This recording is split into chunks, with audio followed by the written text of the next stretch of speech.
डंडौत बंदन अनक बार सर्व कला समरथ, डोलनते राखो प्रभु नानक देकर हाथ। फिरत फिरत प्रभु आया परया तो शरणाय, नानक की प्रभु बेनती अपनी भक्ति लाए। नानक की प्रभु बेनती अपनी भक्ति लाए।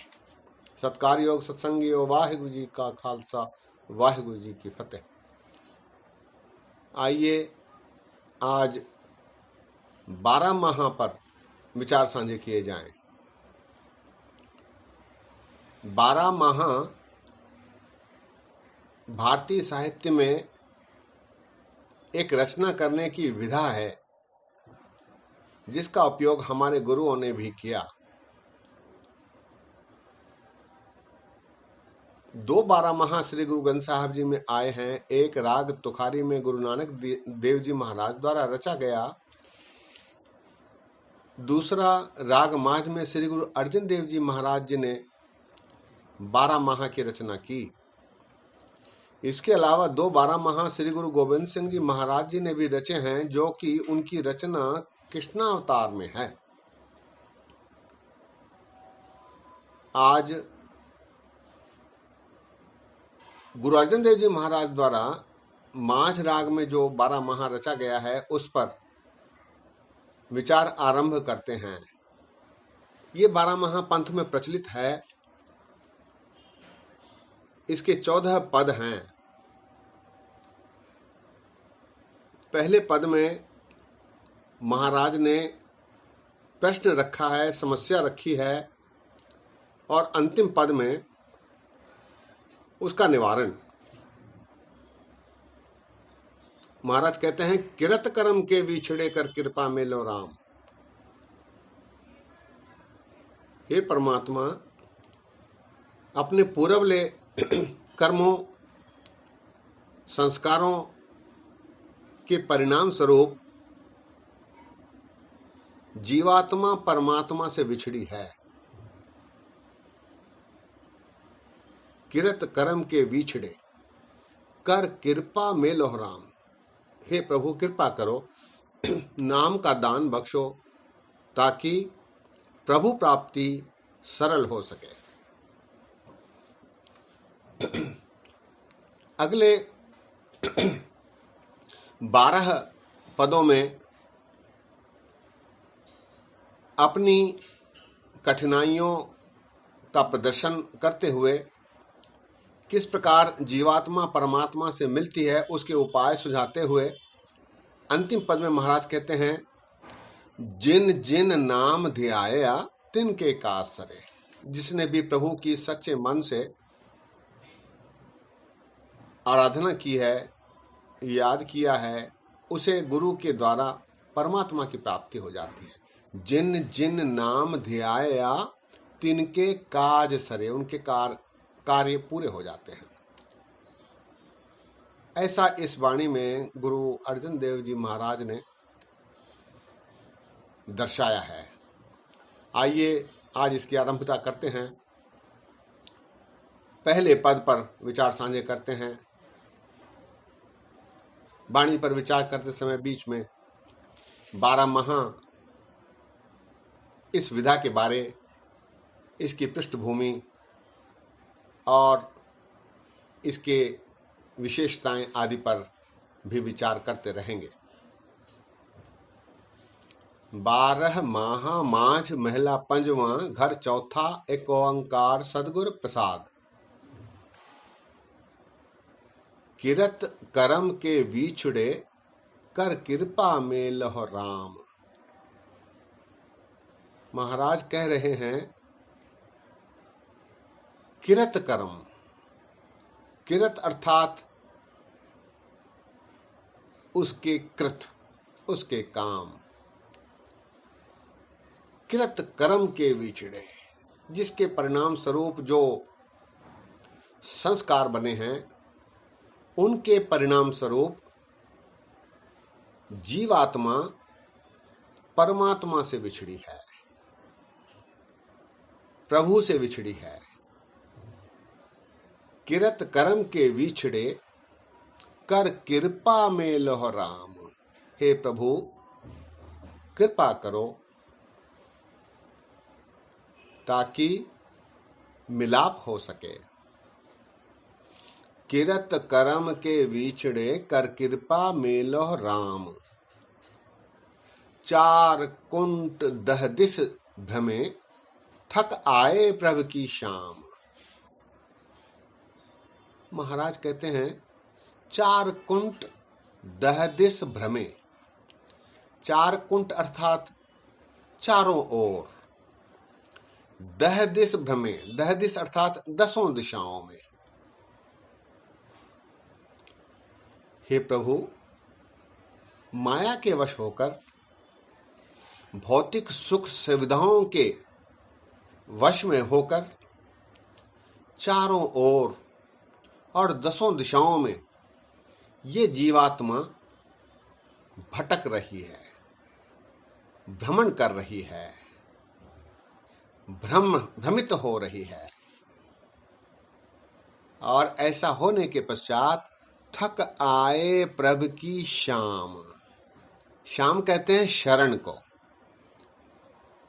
इन भौतिक सुविधाओं, माया आदि के उपयोग के कारण थक कर, हे प्रभु, अब ये जीवात्मा, ये मनुष्य आपकी शरण में आया है, पहुंचा है।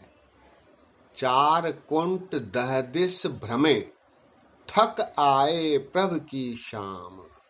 थक कर आपकी शरण में आए हैं। धेन दुधय ते बाहरी कितै न आवे काम। यहां महाराज उदाहरण दे रहे हैं गाय का। धेन कहते हैं गाय को। धेन दुधैते बाहरी, जिस प्रकार दूध न देने वाली गाय निरर्थक हो जाती है, बेकार हो जाती है और वो किसी काम की नहीं रहती।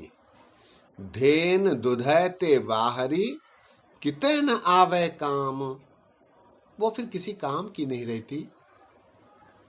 धेन दुधैते बाहरी कितै न आवे काम, जल बिन साख कुमलावती उपजय नाही दाम। जिस प्रकार जल के बिना, पानी के बिना वनस्पति, शाख, पौधा कुमला जाता है और उससे कोई उपज नहीं होती, जिसके परिणाम स्वरूप उसके कुछ दाम भी नहीं मिलते, पैसे भी नहीं मिलते, वो भी निरर्थक हो जाती है। जल बिन साख कुमलावती उपजय नाही दाम। अगली पंक्ति में महाराज कहते हैं हरि नाह न मिलिए साजने कत पाइये विश्राम। प्रभु से मिलने के प्रतीक्षा में प्रभु रूपी नाह, नाह कहते हैं खसम को,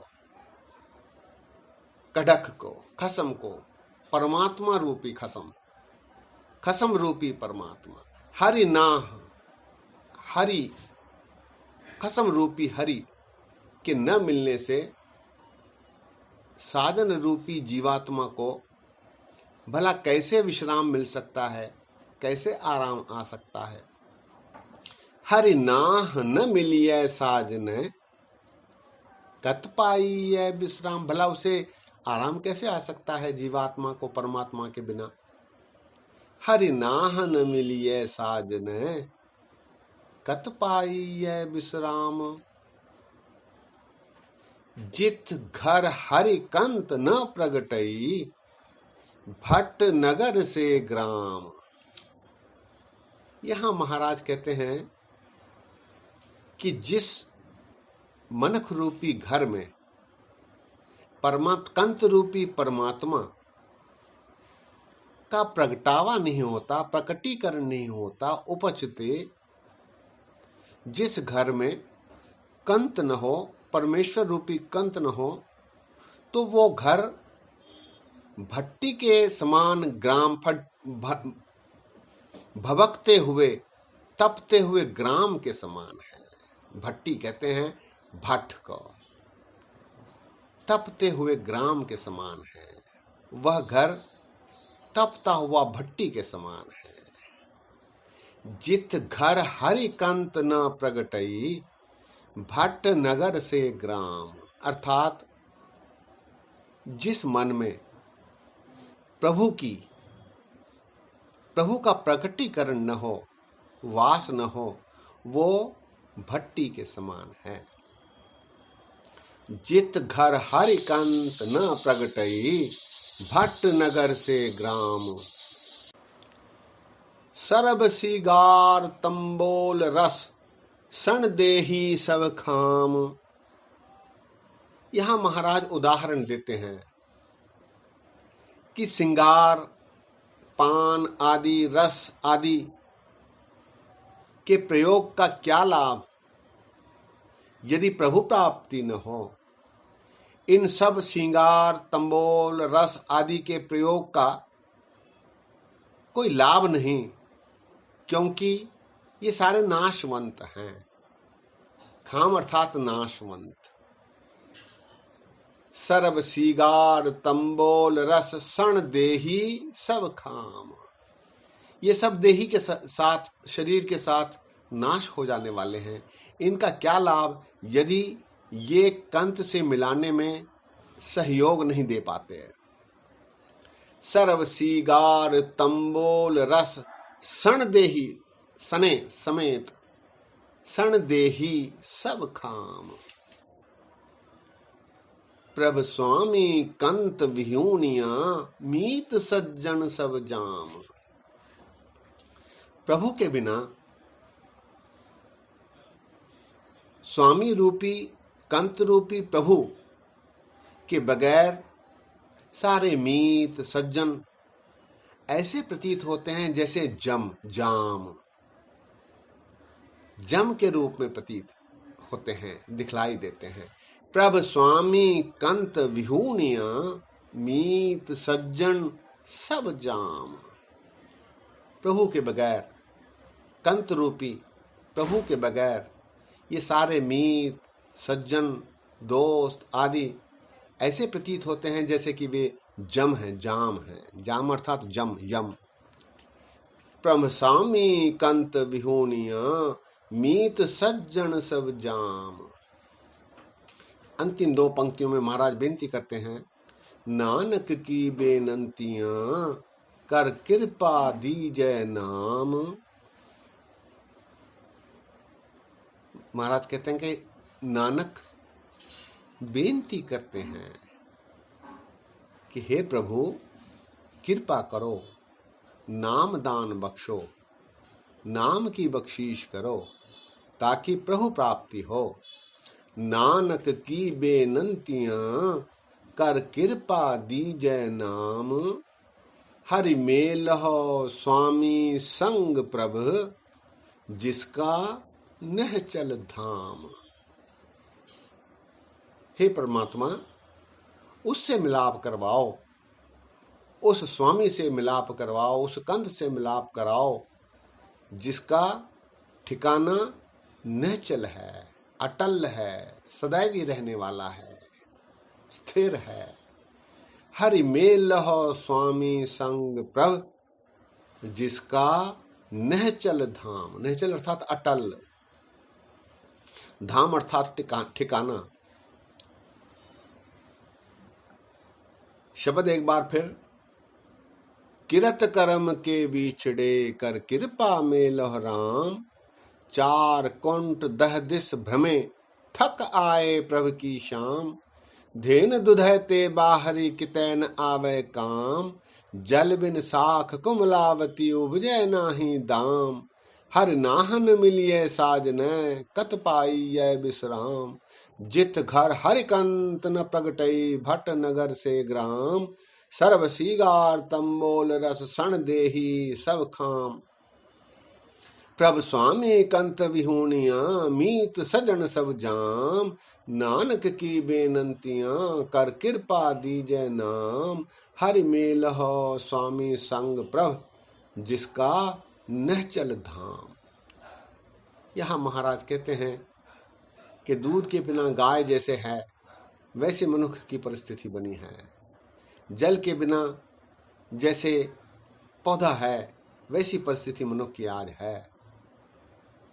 ऐसे परिस्थितियों से मुझे निवार ले, नाम की बख्शीश कर, ताकि प्रभु प्राप्ति सरलता से हो सके। सत्संगियों, आज यही विश्राम है। अगली बार अगले पद पर विचार साझे करेंगे, जो कि चेत माह से शुरू होता है। दास के इतने वचन प्रवान करो, गलतियों के लिए दास को क्षमा बख्शो। फतेह गजाओ। वाहिगुरु जी का खालसा, वाहिगुरु जी की फतेह।